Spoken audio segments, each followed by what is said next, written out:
In this video, I'm going to show you how you can find archived emails on Gmail. So if you've accidentally archived an email, or you just have a specific email you want to look up, here's how you can do it. So currently on Gmail, there is no button which will take you to a list of all of your archived emails.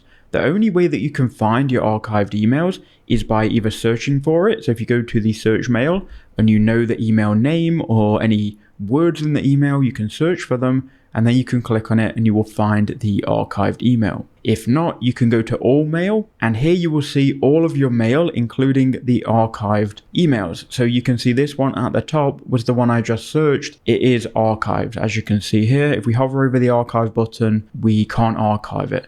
Now, if you wanted to unarchive any email, you could right click and move to inbox. So no archive button with a list of all of your emails, but you can either search for it or go to all mail and scroll down until you find it.